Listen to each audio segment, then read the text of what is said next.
We obviously do not have a textbook to send home that you can flip through. We use several different resources, and so I've met with several parents this year that say, I just want to be able to help my child and be able to follow through and reinforce the way you're teaching at school. And I said, absolutely, that makes complete sense. And so we are going to try to do a better job of communicating with you through the years how they're being taught each concept. That is definitely different than the way you and I were both taught math. We were taught how to do. We were taught procedures step by step. We were not taught how to think, per se, and that is what we are really focusing on with your children. With the technology there is today, there's not a whole lot of, I'm not to say that your children will not learn procedures, but that comes later once the understanding is there behind it and the foundation, because, as I said, there's technology where computing is basically a void skill almost. Not that we don't teach them how to compute, but later on, in middle school, high school, college, when they're looking for a job, they're going to be looking for people that can think, not people that can follow. And we have computers that do that. Do you all understand what I'm saying? So that's where we're going to kind of go. We're going to show you some examples of exactly what your children are learning and how they're being taught. It's also a goal of ours. We've set up a YouTube channel, and we're in the very beginning stages of uploading videos. And our goal is for teachers to, as they send out their newsletter, have a video from math of those 2 weeks that shows you something that they've been taught or a problem they've worked through. And that way you can hear the dialogue, the vocabulary that's being used, and those types of things. So, just a little background. I want to start by reading this. It's called The Landscape of Learning. I went to a professional development with several other teachers, and Catherine Fosno was her name. She works at Stanford and speaks all around the world, and I really liked this analogy, so I wanted to share. Imagine a young child just on the cusp of learning to walk. Do you remember the moment when her knees were shaking and a step forward resulted in a tumble? To help her learn, did you isolate and demonstrate the skills involved, saying something like, first the right foot, watch me now, balance on the left and lift the right. Practice now, over and over, until you can do it without falling. Good job! Now, the next skill. Onto the left foot and up, down. There, mastery on that skill achieved 2. Let's check those skills off the rubric, and now we're ready for Bloom's level of synthesis. Put the skills together and try walking across the room. Of course not. You took a developmental approach, you say. But just what is a developmental approach to learning?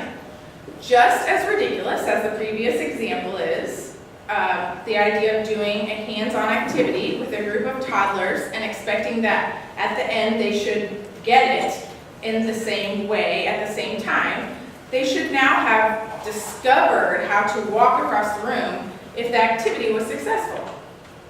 Most likely, you used neither approach. Instead, you celebrated the moment, and with encouragement and excitement in your voice, you reached out to her. And just as she was about to step forward into your arms, you took a step backward, and you upped the antes and challenged. In other words, you supported development by recognizing the moment, celebrating what the child could do, and then challenging. And then over the next several weeks, you engineered the environment by placing toys just out of reach and holding her hands as a support so she could stand and take steps. You made the surroundings as rich and enticing as you could to support development. You noticed the phenomena that evoked interest and placed these objects, or people, in a range to entice her with the activity. You capitalized on the instinct of the human desire to reach beyond the grasp, and you supported development of the landmark accomplishments. Developing numeracy is not much different. All human beings are born with the desire to make sense of the world around them, to quantify and measure it. Cognitive scientists have produced much evidence for this statement. In fact, we are born hardwired with the ability to perceive small sets as wholes, to compare them and determine when one object is missing. So that, I just thought, is such a great analogy for how your child's going to be taught math at Orchard, and is being taught math at Orchard. We're going to go ahead, as I mentioned, and start with number talks, which really emphasize your child's foundational understanding of number sense, how numbers work together, how you can decompose them, break them apart, understanding that 7 is not just 7, it's also 2 and 5, it's also 3 and 4. So here's an example. We would first start with number cards, and we would flash them for 5 seconds. Go ahead. Yeah, so at the beginning of the year, like she said, by the way, I'm Amanda Land. I am one of the first I teachers. just assumed everybody knew. Sorry about that. You don't know So in the beginning of the year, we want to see, the purpose of this is to see how students see numbers and how they're grouping dots. They do start this in kindergarten, so a lot of us they will recognize, but we hold it up for about 5 to 7 seconds, and then I would put it away. And I would ask how many dots are on the card. Now, instead of having them raise their hand with ooh, ooh, ooh, one thing that we teach them is this symbol. They put their thumb at their chest. And we talk with the students a lot about the reason we have them do this is because the instant someone's hand goes up, the people around them, well, they already have the answer, I don't have to think about it. So we encourage everyone to solve the problem, whether it's something like this, and number talks are all very different, but this is an example of one. And then what we do is we take a few answers. So we'll call on students who have their thumb to their chest. In the beginning of the year, some kids are really hesitant and nervous. You kind of gauge who has it. And then you ask them, we write all the answers down, whether it's correct, incorrect, any answer that they say, you write it down. You may see them do this symbol, and this means if I say the answer was 9 and someone agrees with it, they had the same answer, they would show this symbol to say, I also had that answer. So after we do that, then what we do is we pull back up the card, and we say, how did you see those dots, or what did you see? How did you group them? Some kids, and we share the answer. We would love to hear every single student's answer, but time-wise we can't do that. So we select at least 3 students to share their thoughts. And we ask them what's going on. The process of how they came to the answer is very important. Number talks is probably one of my favorite things that we do, and we started doing this a couple years ago, and seeing how it's evolved and what your kids are thinking is so powerful. It's a great way to assess students. It's a great way to see what they're thinking, and they learn so much from one another. So some kids may say, well, I counted 2, 4, and 5. Some kids may be at the level where they're going 1, 2, 3, 4, 5. Some kids will say, well, I moved this up in my head and knew if one complete row is complete, that it's 5, because I know 5 and 5 is 10 on the 10th grade. So you can see all the different levels. So, and yeah, as she mentioned, this is what's called a tens frame. And the skill to look at a set of dots and know that that's 4 is called subitizing, and that's started in pre-K, kindergarten, and it's very important to work away from the skill of one-to-one correspondence is obviously very important, but the next level is then is that we want to move away from having to count the individual dots. So that's an example of a tens frame, and then it will move to something like this. And I'll put that up, and then I'll put it down, and I'll say, okay, what did how many did you see? Does anybody want to give a go at it? 10. Somebody said 10. Who said 10? Okay. Do you want to? How did you see 10? Can you explain how you saw 10? And we'll have it on a dry erase board, and we'll circle. How did you see 10? Me? Yeah, sure. Yeah, I just saw 4, 4. Okay, 4, 4, and 2. Okay. Anybody else see it a different way? 6. 6. Oh, these 6, and then 2 and 2. Okay. Anybody else? Okay. But you see, just out of those two explanations, how I saw somebody else go, oh, how'd you see that? And that wasn't how I saw it either. But we take a lot away from listening to someone else's thinking and realizing that in math we can all get to the same end in different ways, and valuing that. And sometimes kids will say, well, I just knew the answer. And we really encourage them, well, what was your brain doing? How did you come up with that answer? Because especially in the beginning, they're not used to having to explain, what your thought process was. And then I also wanted to share, you want to hold up the big one. This is called a number rack, or a Ricken rack, you may also hear it referred to. And it's another tool that's used for number sense. And kids can be asking, and it is read from right to left because that's the way numbers are read. I know it seems a little confusing, like we were like, why would it be this way? But that's the way numbers are read backwards from reading. So, but this is something that they'll use each year. It's not just a first grade thing. They're using it, and we've made their own in several of the grades, and I think all of the grades actually. And so you can see how, like, if I moved these red beads over, and I asked how many are there right here, what thinking might a student use to know how many are left? Think about the color difference. They know that there's 5 red and 5 white, so what might anybody want to volunteer what they might think? Subtract the 3 red. Okay, yeah, there was actually 4, but you're far away. Yes, exactly.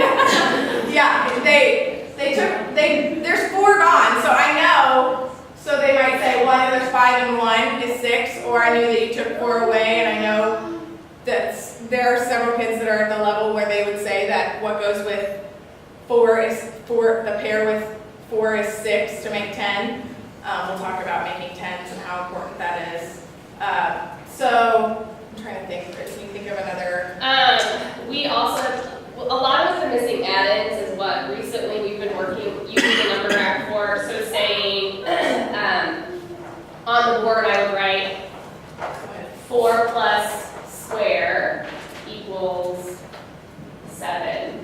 And a lot of the kids we talk about, well, what do we already know? And they'll say, I know how much the total or the sum that I have is 7.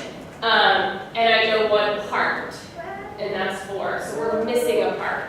And we ask them, well, I'll have the kids do it on a number rack, and then again they have to explain. So some kids will say, I moved the 4 over, and then I counted up until I got to 7. And they may do it on this top row. Some kids will say I had 4 and I counted up to 7 using, you can use the top or the bottom row when you're doing it.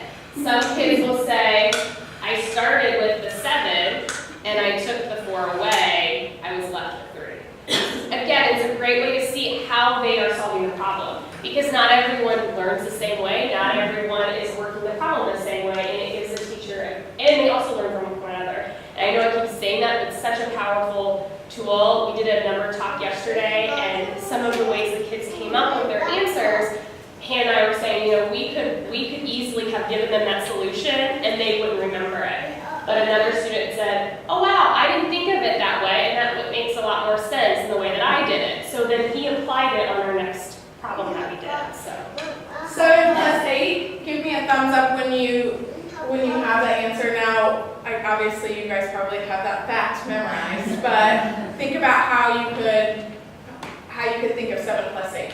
Well, if you know your doubles. Okay, thank you. Then you get to 16, take away 1. Okay, so she thought of double it 8 plus 8 and then take away 1. You could also do 7 plus 7 and add 1. Anybody else think of another way? What could, yeah, back there. I was thinking of groups of 5, so it's 5 plus 5, and there's 2 and 3 left over. A 2 and a 3, yeah, okay. 5 plus 5 and a 2 and a 3 left over.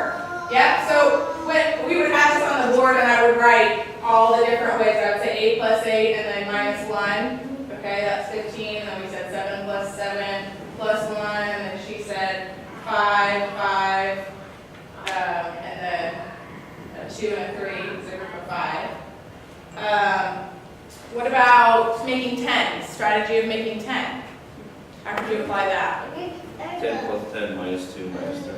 Oh yeah, you could do that. Okay, round it both up to 10. I was thinking, what could you take from 7 to make 8 into a 10? Say 8 plus 2 plus 5. Yeah, take 2 from the 7, and that gives you 5 plus 10, right? Add it to the 8. 5 plus 10, okay? So you see the different strategies. Now I want you to see that, and then, here, so we can do this with, several numbers. What strategy might you use here? The 4 and the 6 make a 10. That's probably the most obvious one. But again, the kids see that there's not a right and wrong. But we do try to emphasize efficiency, and that they'll get that later on. Right now, it's just trying to think in different ways and realize that it's not just 7 plus 8. And then of course with subtraction, I won't go through all these, but I want you to see that it's also a very good way to differentiate.